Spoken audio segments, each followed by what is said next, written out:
अब चलो बच्चों, हम लोग रिवीजन में नेक्स्ट पार्ट देखते हैं, that is consent.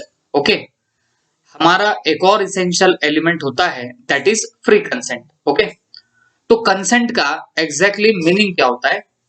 To person are said to be in consent when they agree upon same thing in same sense. Okay, जब दो या दो से ज्यादा पर्सन एग्री होते हैं सेम थिंग पे सेम सेंस में, तो जाके उसको बोला जाता है कंसेंट। ओके, इसको लैटिन मैक्सिम था कंसेंसस एड आइडम, आपको अच्छे से याद होगा।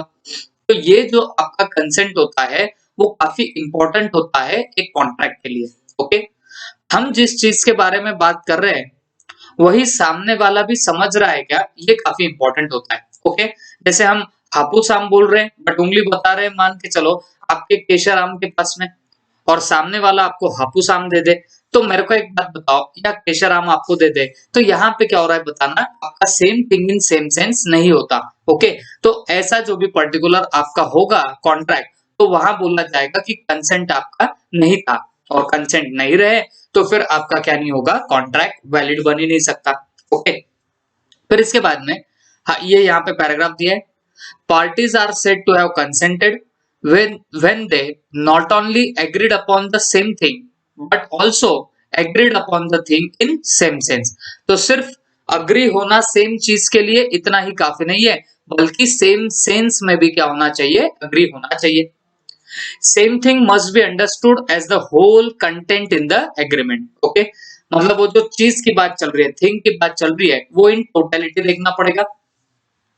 Consequently, when the parties to the contract make fundamental error, अगर parties कोई गलती करती है in the nature of transaction or the subject matter, it cannot be said that they have agreed upon the same thing in same sense।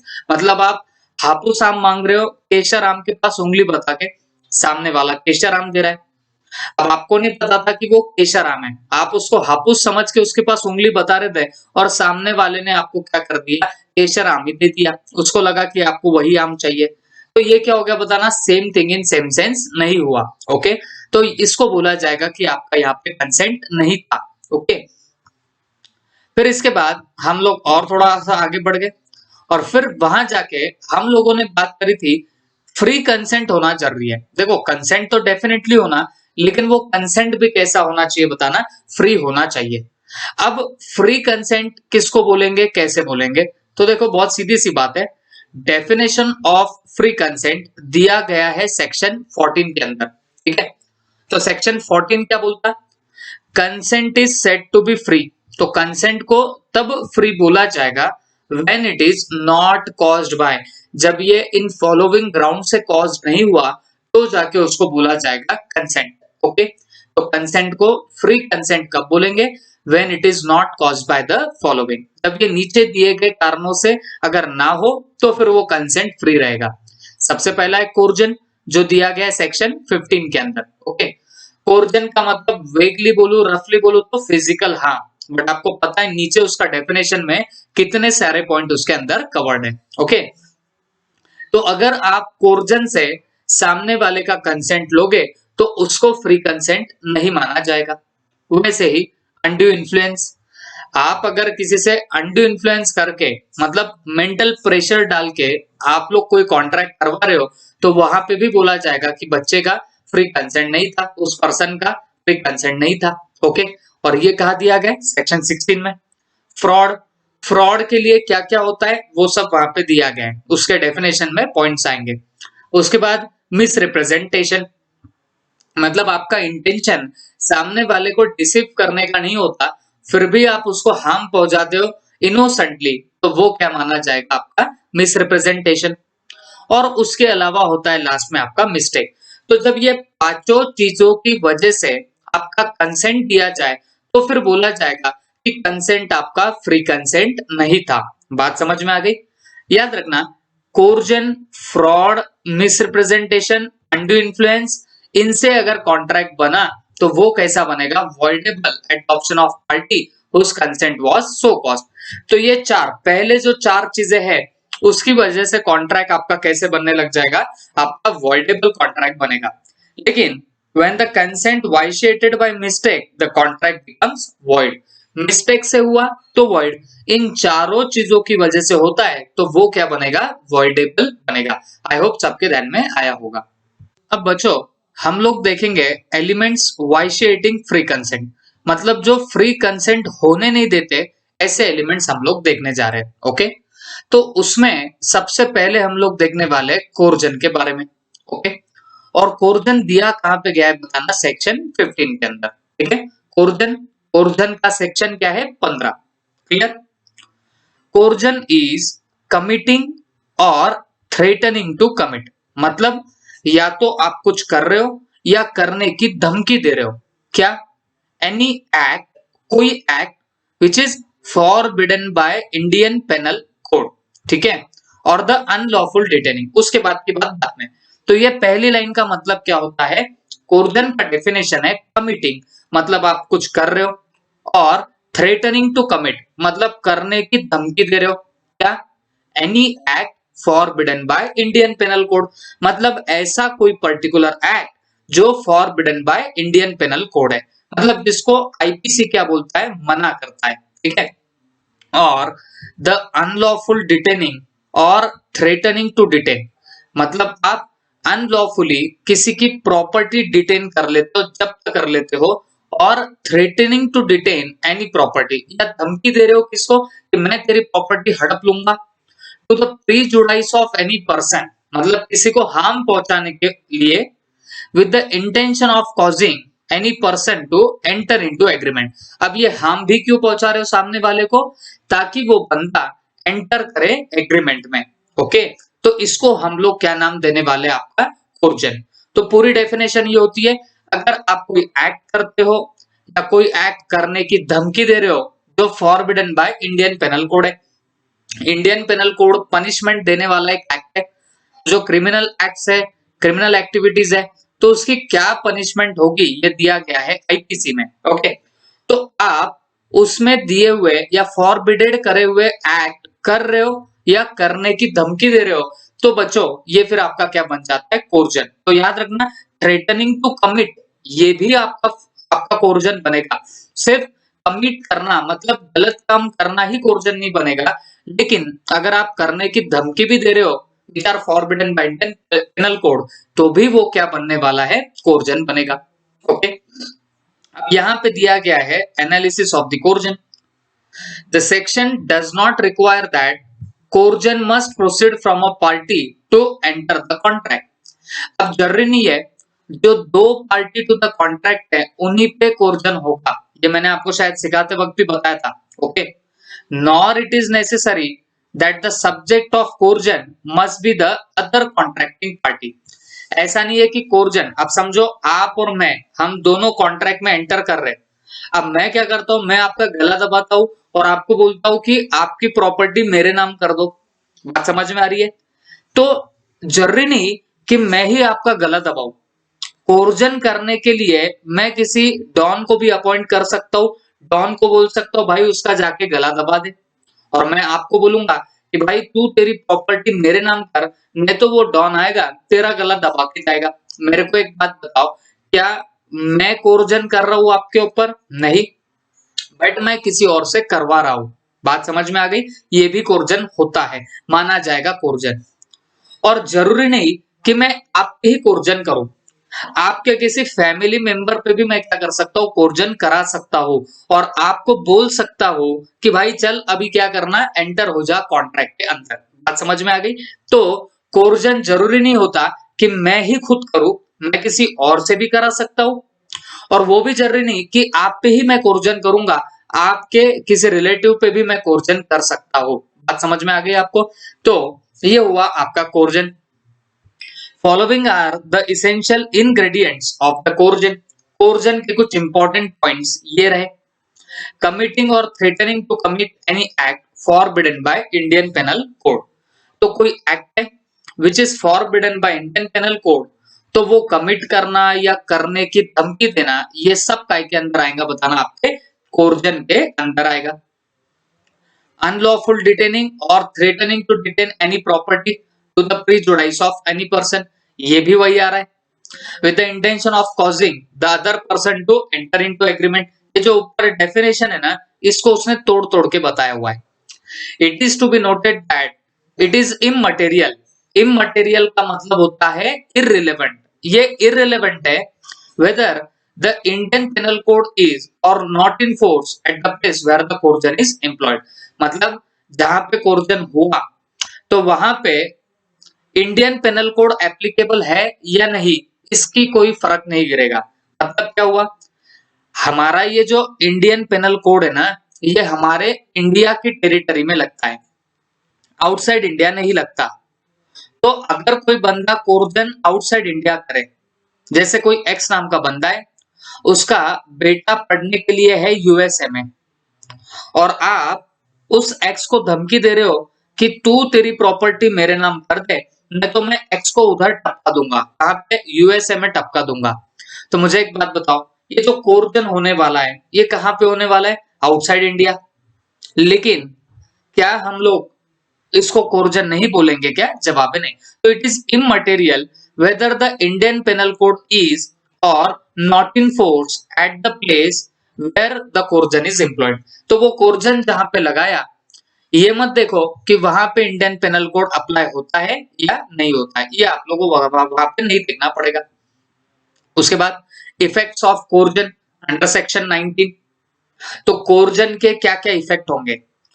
Contract induced by coercion is voidable, ये आपको बहुत अच्छे से पता है। कॉन्ट्रैक्ट, कौन सा contract बन जाएगा, voidable at the option of party whose consent was so obtain. Okay, तो कोर्जन से कॉन्ट्रैक्ट ऐसा बनने वाला है, वॉइडेबल कॉन्ट्रैक्ट बनेगा, ये आपको अच्छे से पता है। As to the consequences of rescission of voidable contract, the party resigning the void contract should, if has received any benefit from the other party, restore such benefit। Okay, इसका मतलब अगर कोर्जन का कॉन्ट्रैक्ट रिजाइंड होता है, rescission होता है, rescission का मतलब कैंसलेशन, तो अगर वो कैंसलेशन हुआ तो वो वॉइड कॉन्ट्रैक्ट बनता है, आपको बहुत अच्छे से पता। और क्योंकि वो वॉइड कॉन्ट्रैक्ट बनेगा तो जो बेनिफिट आपको मिला होगा वो आपको रिस्टोर करना पड़ेगा सामने वाले को। क्लियर है। आपने अगर कोर्जन करके उसकी प्रॉपर्टी ले ली थी और उसको लेट से 2 लाख रुपए दिए थे, तो अगर कॉन्ट्रैक्ट रिजाइंड हो गया तो आपने उसको प्रॉपर्टी दे देना, वो आपको वो 2 लाख रुपए वापस दे देगा। आई होप सबको समझा है।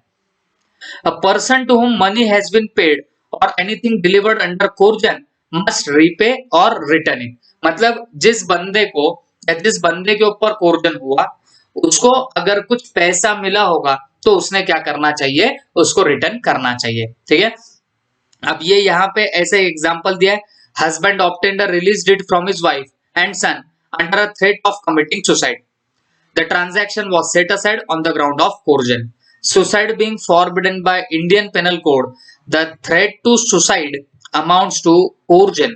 Okay, ये भी बात ध्यान में रखना, अगर आप किसी को सुसाइड करने की धमकी दे रहे हो तो वो भी क्या माना जाता है, कोर्जन। क्योंकि सुसाइड भी मैं आपको बताता हूँ forbidden by Indian panel code है। इसका मतलब क्या हो गया, अगर आप सुसाइड कर रहे हो ना, मतलब आप एक क्रिमिनल एक्ट ही कर रहे हो, याद रखना। ओके, तो फिर ये सब क्या हो जाएगा, ये भी क्रिमिनल एक्ट माना जाता है, तो इसके लिए ये भी forbidden by Indian panel code है।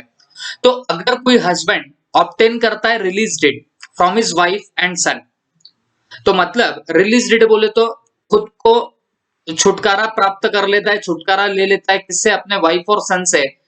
वो बोलता है भाई मेरे को आप लोग छोड़ दो, रिलीज कर दो, नहीं तो फिर मैं क्या करता हूँ, सुसाइड कर लेता हूँ। तो अगर ऐसा कोई एग्रीमेंट करे by threatening to commit suicide, तो वो भी क्या बनेगा बताना है, कोर्जन माना जाएगा।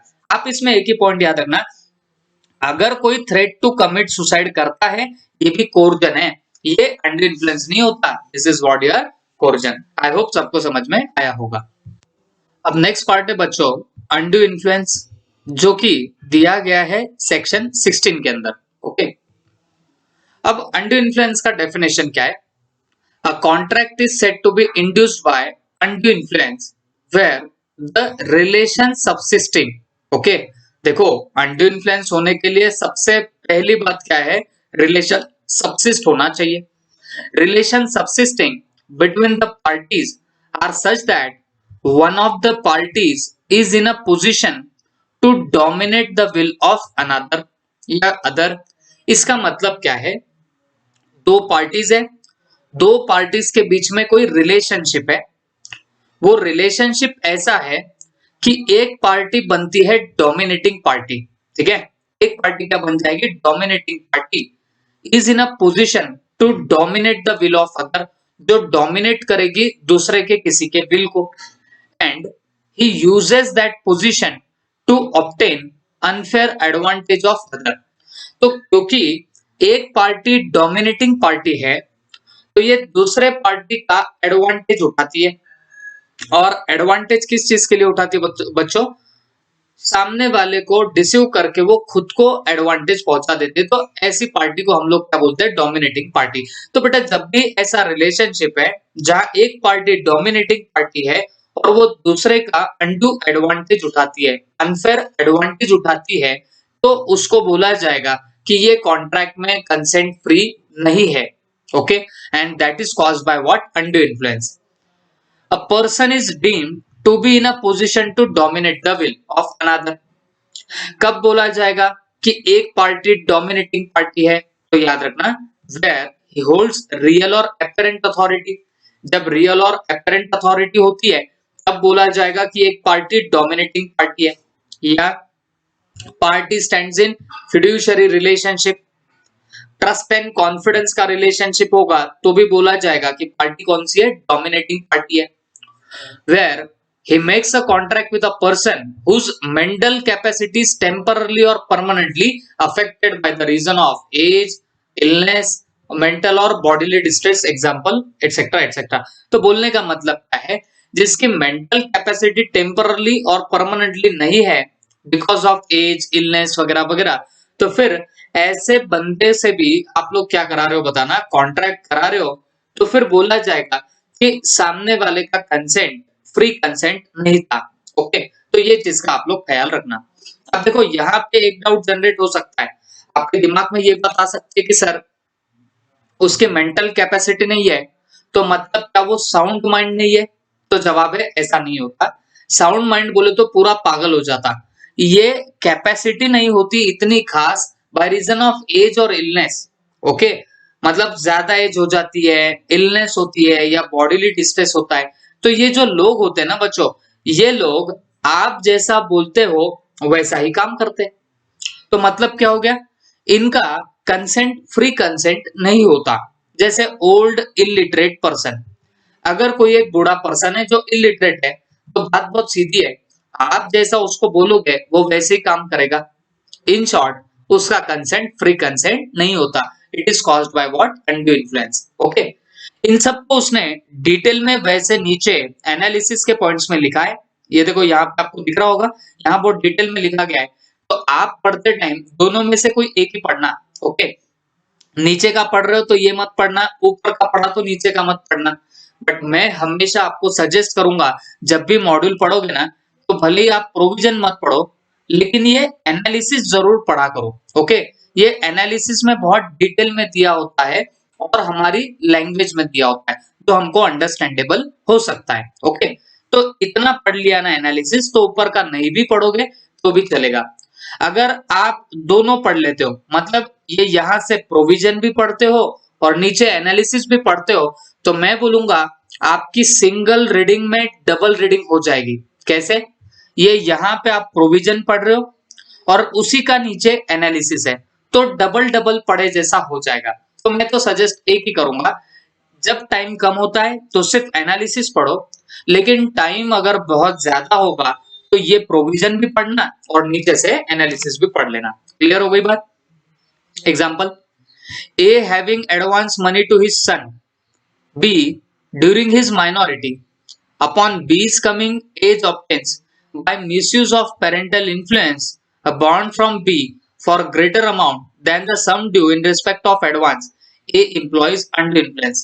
तो वैसे तो कोई पापा अपने बच्चे के ऊपर undue influence नहीं करते, लेकिन यह एग्जाम्पल में दिया है कि ए नाम का एक बंदा है जिसने अपने बच्चे को क्या किया था, उसकी माइनॉरिटी में कुछ पैसे दे दिए थे, और जैसे ही वो बड़ा हुआ तो उस पापा ने क्या किया, उससे एक अग्रीमेंट साइन कराया और उसको बोला कि तुझे मुझे इस अमाउंट से ज्यादा पैसे देने पड़ेंगे।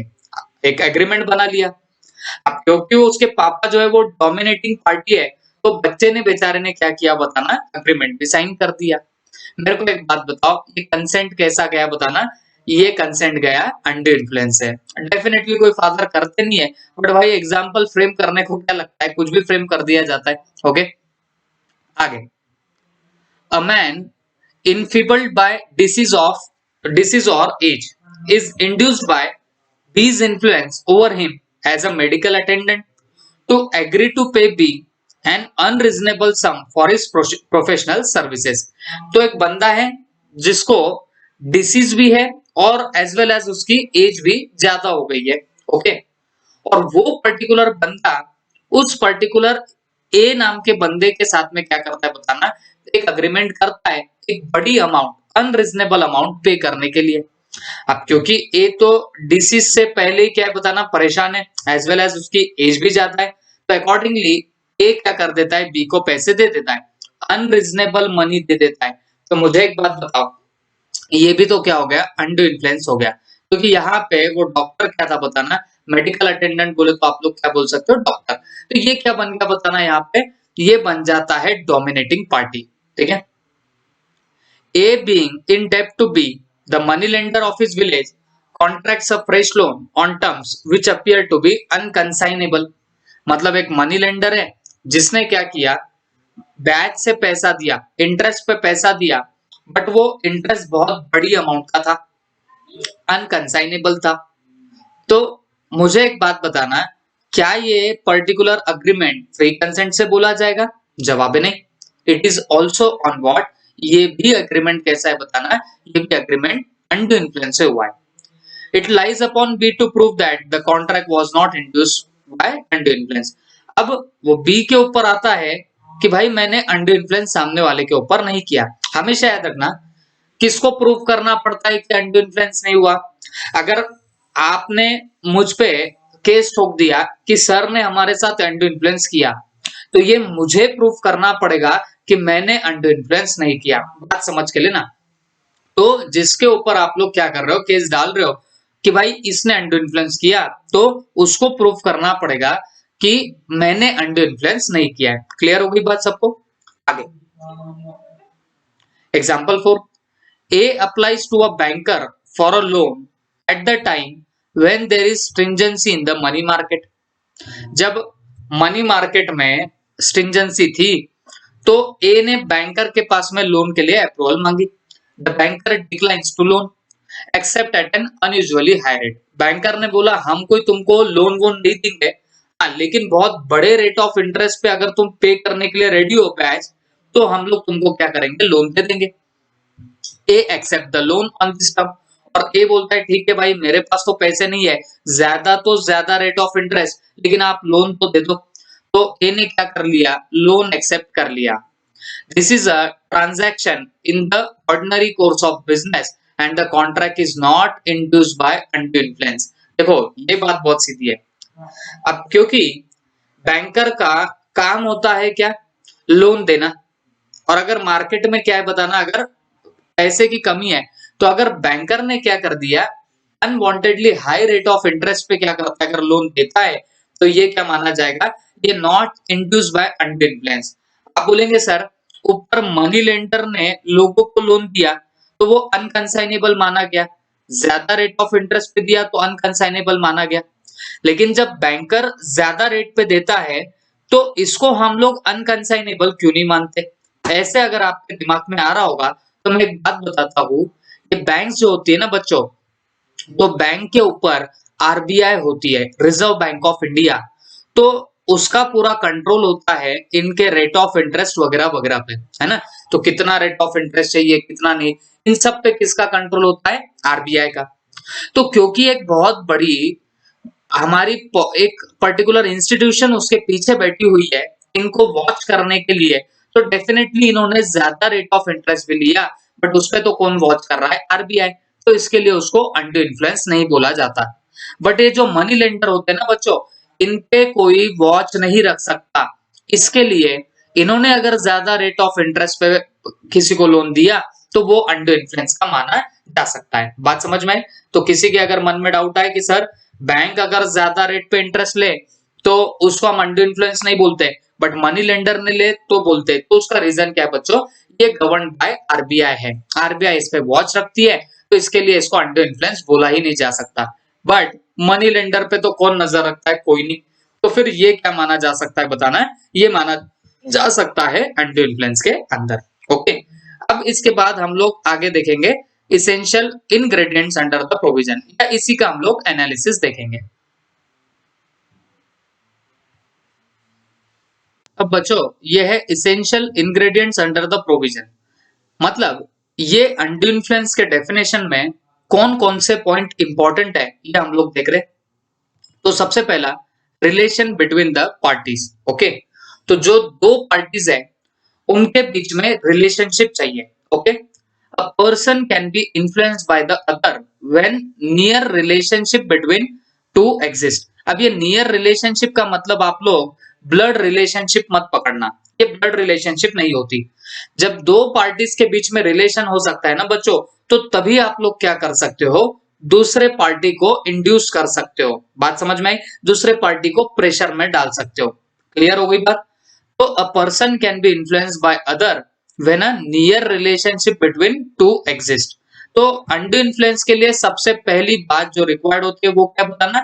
नियर रिलेशनशिप है दोनों पार्टीज के बीच में। दूसरी बात जो लगेगी, position to dominate the will. Okay, एक पार्टी डोमिनेटिंग पार्टी होनी चाहिए और वो दूसरे पार्टी के विल को डोमिनेट कर रही है, दूसरे पार्टी की इच्छा को दबाती है, तो फिर हम लोग बोल सकते हैं कि यहाँ पे अंडू इन्फ्लुएंस हो रहा है।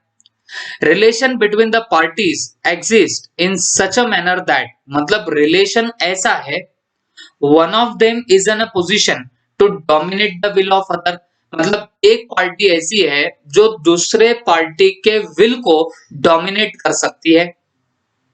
A person is deemed to be in such a position in the following circumstances। अब ये ऐसे circumstances है जहां पे बोला जाएगा कि एक पार्टी डोमिनेटिंग पार्टी है। तो ऐसे कौन कौन से circumstances हैं जहां बोला जाएगा एक पार्टी इज डोमिनेंट पार्टी, तो हम लोग ये आप पे देखने वाले हैं।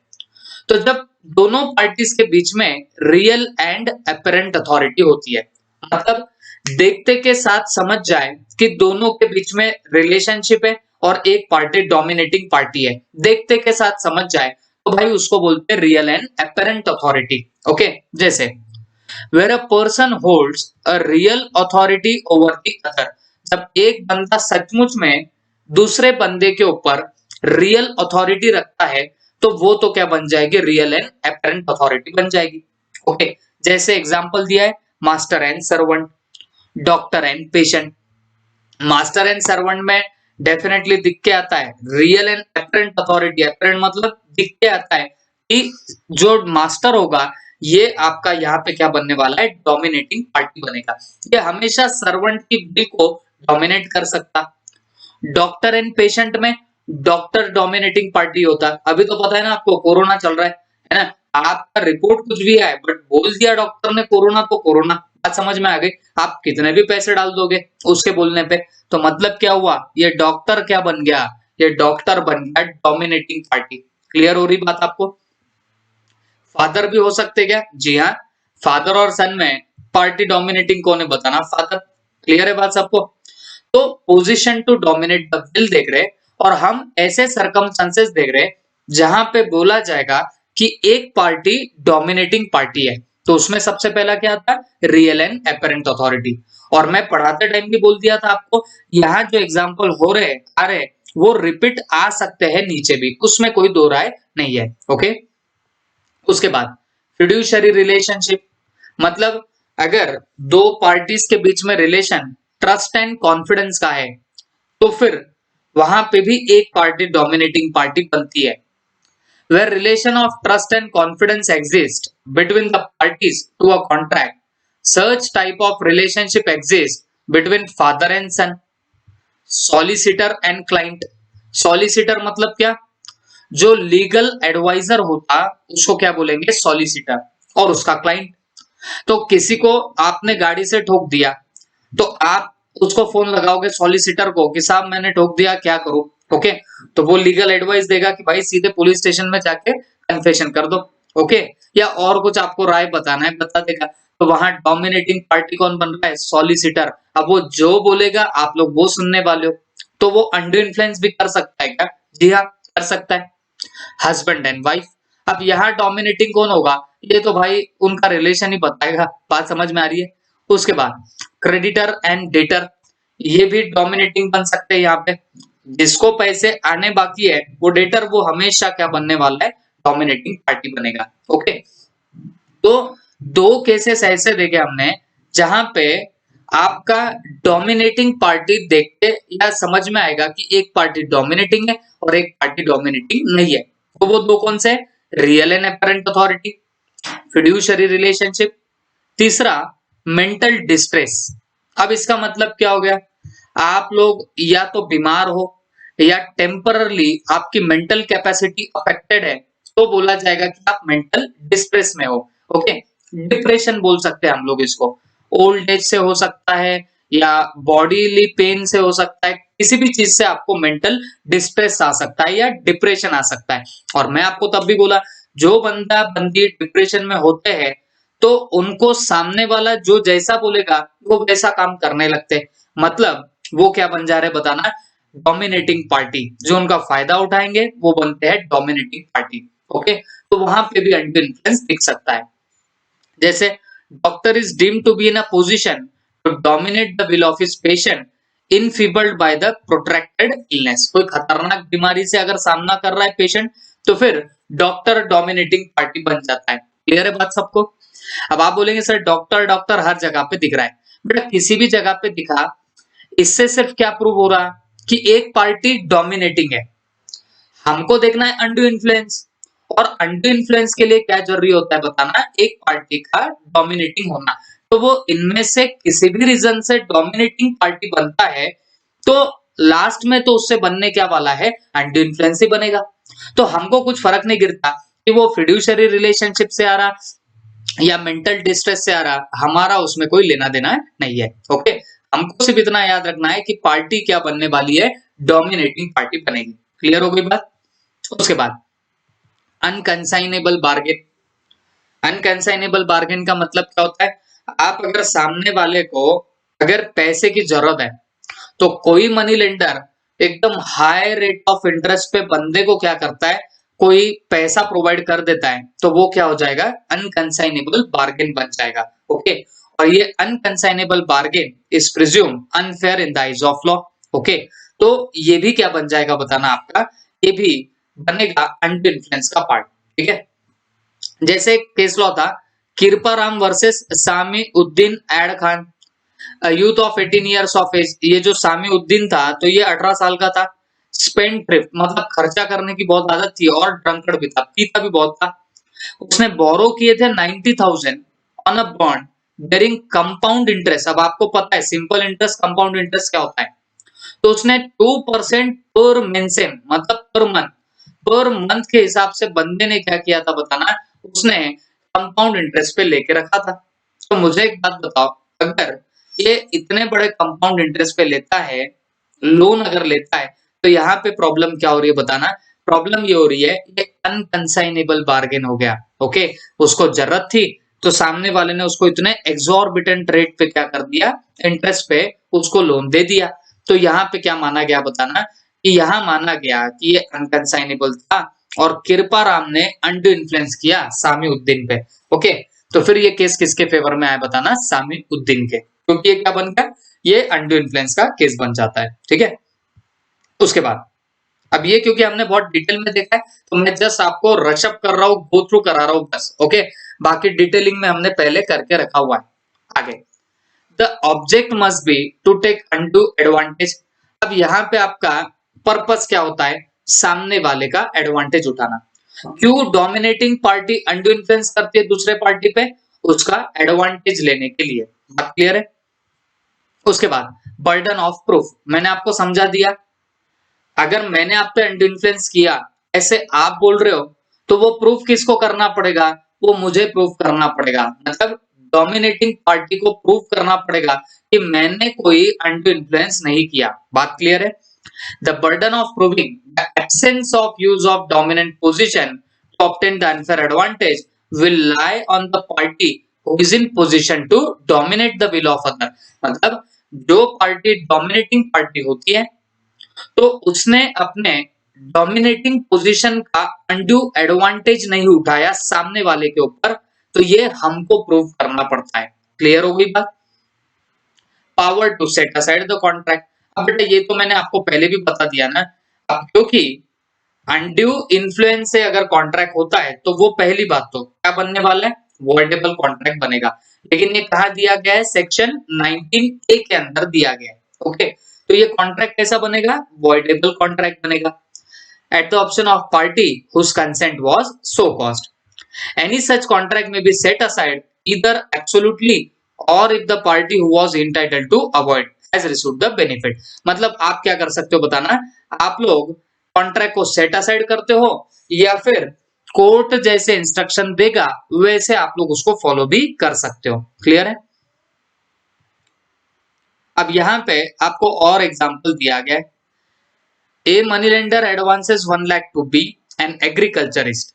तो बी क्या है, एक एग्रीकल्चरिस्ट है, उसको ए ने कुछ पैसा दिया and by undue influence induces B, और इसने क्या किया, बी को अनड्यू इन्फ्लुएंस किया बी के ऊपर to execute a bond for ₹2 lakh. 2 lakh का बॉन्ड बनाने के लिए उसने अनड्यू इन्फ्लुएंस किया at the rate 6% per month, 6% per month के हिसाब से लोन बनाए। द कोर्ट में सेट असाइड, क्योंकि यहाँ पे क्या हो रहा है बताना, ये भी कहीं ना कहीं एक्सॉर्बिटेंट रेट ऑफ इंटरेस्ट हो रहा है। क्लियर हो गई बात सबको? तो ये भी क्या बन जाएगा, अनड्यू इन्फ्लुएंस। एक केस स्टडी दी है, a student who was induced by his teacher.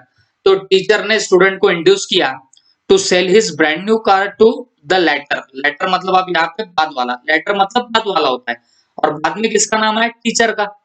तो मतलब ब्रांड न्यू कार सेल कर दो टू द लेटर, मतलब बच्चे ने टीचर को सेल कर देना वो car eight less than purchase price. वो बेचारे स्टूडेंट ने जितने में परचेस किया उससे भी कम प्राइस पे वो बेचने के लिए बोलता है, कौन, teacher. To secure more marks in examination, exam में ज्यादा मार्क करने के लिए, ऐसा करने के लिए बोलता है उसको teacher. Accordingly car was sold, बच्चे ने कार बेच दी। However the father of the student persuaded him, मतलब वो बच्चे के पापा ने क्या किया, उसको परसुएड किया, उस बच्चे को बोला कि भाई स्यू हिज टीचर, टीचर के ऊपर स्यू कर दे। Okay, state on what ground the student can sue the teacher. तो पहली बात, क्या बच्चा टीचर पे स्यू कर सकता है, जवाब है जी हाँ कर सकता है। किस ग्राउंड पे कर सकता है, क्योंकि उस टीचर ने उसके ऊपर किया था अनड्यू इन्फ्लुएंस। बात समझ में आ गई आपको? क्योंकि डोमिनेटिंग पोजीशन पे था टीचर, मार्क हाथ में थे, तो उसने उसका अनड्यू एडवांटेज उठाया, तो ये क्या बन जाएगा बताना, अनड्यू इन्फ्लुएंस। अकॉर्डिंगली ये बच्चा क्या कर सकता है बताना, स्यू कर सकता है टीचर पे। क्लियर हो गया? और किस ग्राउंड पे कर सकता है, अनड्यू इन्फ्लुएंस पे कर सकता है। क्लियर हो गया? अब नेक्स्ट वीडियो जब देखेंगे तब हम लोग ये बाकी की बातें देखेंगे regarding fraud, misrepresentation and mistake के बारे में। Okay, thank you.